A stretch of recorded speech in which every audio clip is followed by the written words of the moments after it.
Gracias, presidente. Quiero decirle que esto que vamos a manifestar tiene que ver con el tratamiento de los 116 decretos que están en consideración.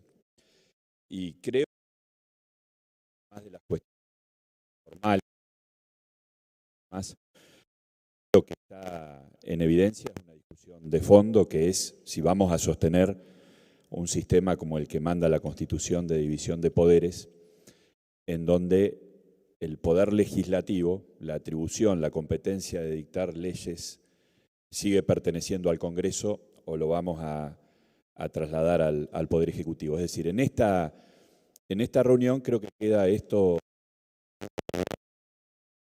por numérica.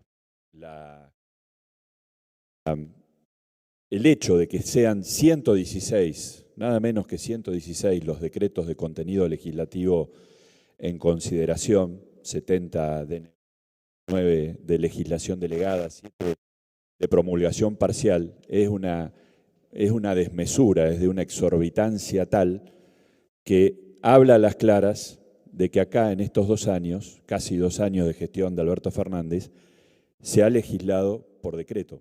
El Poder Legislativo se ha trasladado a la Casa Rosada. Al día de hoy,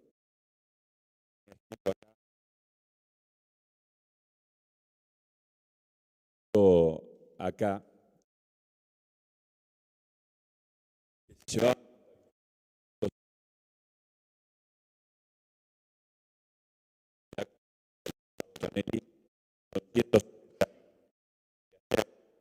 mientras la Comisión de Presupuestos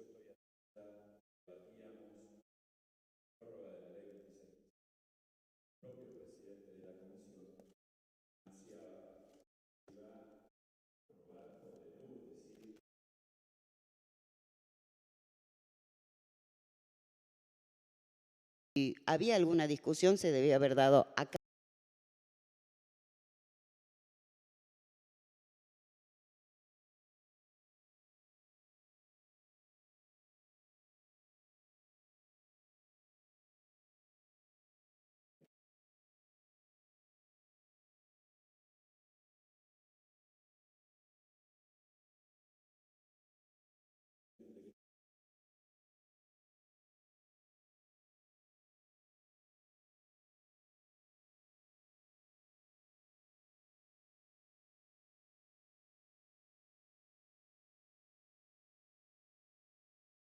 Este gobierno se lleva el récord de haber batido otro récord de gobernanza por decreto, que fue la de otro presidente de ustedes, de su partido, Carlos Menem, con más de 500 en 10 años, 50 por año.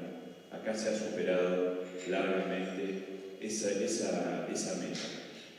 Y probablemente sea una de las cuestiones del repudio que recibieron el domingo en las urnas, donde perdieron por una brecha importante, pasaron de haber recibido adhesiones del 48% del electorado al 32% en esta instancia. Y pese a esto, persisten en esta metodología de gobernar por decreto con el Congreso. La verdad es que se está naturalizando esta práctica de los DNU al margen de la Constitución, porque uno lo he escuchado reiteradamente acá, también en la Cámara de Diputados, que esta es una atribución del presidente. Y esto no es totalmente cierto, porque en realidad la atribución legislativa, como decía, le pertenece al Congreso de la Nación, y de hecho el artículo 99, inciso 3 de la Constitución, no es una habilitación a dictar DNU festivamente, sino que, si se lo lee con atención, el artículo 99, inciso 3, arranca diciendo que en ningún caso, y bajo pena de nulidad absoluta e insanable, puede el presidente de la Nación arrogarse la atribución de dictar disposiciones con contenido legislativo, es decir, que la Constitución prohíbe que el presidente legisle. Y seguidamente tolera que lo haga cuando hay circunstancias excepcionales y cuando establece la pauta de la Constitución, no es posible por circunstancias excepcionales, seguir el trámite ordinario previsto en la Constitución para la sanción de las leyes, que no es otro que el trámite legislativo en las cámaras del Congreso de la Nación. El hecho de que se hayan emitido 171 decretos habla a las claras de que no hay ninguna excepcionalidad, que se ha hecho regla esto y que nosotros los estamos, de alguna manera, con estas intervenciones que además pasan a ser una especie de trámite burocrático, convalidando y tergiversando lo que es el programa constitucional que no quiere que el presidente gobierne por decreto. Y esto con el agravante que este gobierno vino precedido por el dictado, por la aprobación de la Ley 27.541, la Ley de las 9 emergencias, en donde se hizo una delegación enorme de atribuciones legislativas de este Congreso al presidente de la Nación. Y esto ha generado consecuencias nefastas en la institucionalidad, en la economía, en las libertades individuales, en el sistema de derechos. Y la verdad es que ha puesto al país en una situación de marginalidad, al margen de la ley. No hay precedente desde 1983, desde la recuperación democrática, que haya habido avances tan grandes sobre las libertades individuales y públicas como en estos últimos 2 años, y esto es como consecuencia directa de los decretos, muchos de los cuales se van a pretender convalidar en esta reunión de hoy. Y me refiero especialmente a los que restringieron las libertades de un modo absolutamente ilegal y abusivo durante la cuarentena, que tuvo consecuencias. Y acá permítame leer, presidente, porque esto es reporte de la Secretaría de Derechos Humanos de la Nación. Se recibieron 531 denuncias de abusos policiales entre fines de marzo y principio de agosto de 2020, que incluyen 25 muertes.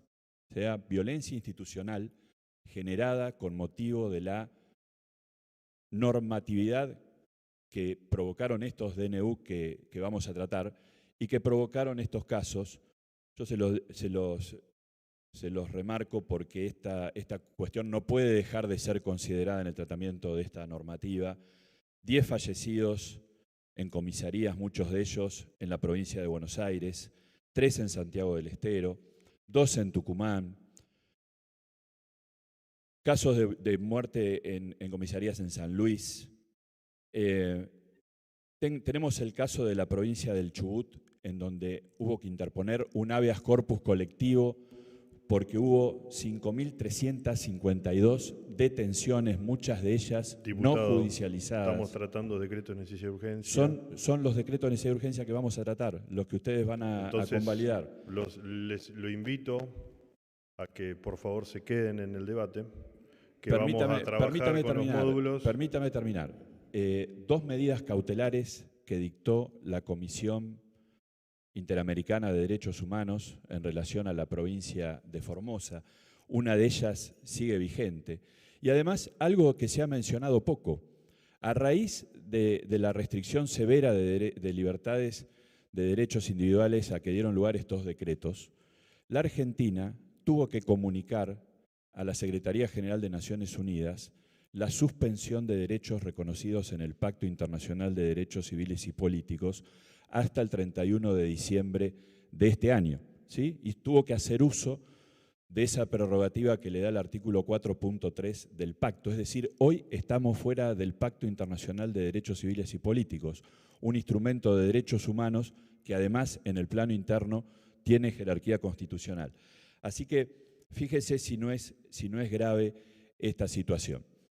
Y esto, además, nosotros no podemos convalidar que se haya hecho carne tomar a los DNU como una vía alternativa al Congreso. Los DNU no son una opción, no son una alternativa que el presidente puede escoger entre pretender la aprobación de una norma por ley o hacerlo por decreto. Es un remedio excepcional que, como decía, queda desmentida por la propia cantidad. Y acá, a lo que estamos asistiendo hoy, es a una suerte de operación de blanqueo. Porque como ustedes han perdido a partir del 10 de diciembre la mayoría en el Senado, lo que se pretende es apurar la convalidación, la ratificación de estos decretos. No les interesó tratarlos en la comisión en todo este tiempo, así como no viene el jefe de gabinete a cumplir con su obligación de rendir informe mensual ante las cámaras del Congreso de la Nación. Ahora, precipitadamente, in extremis, se convoca a esta comisión para dar pie a lo que seguramente será el tratamiento de estos 116 decretos en el Senado, que serán ratificados con una mayoría que no van a disponer después del 10 de diciembre de este año. Y me parece que eso no es el rol que le asigna la Constitución al Congreso, no es la forma de considerar los decretos y no es la forma gobernar, legislar por vía de decreto. Senadora Fernández Agasti.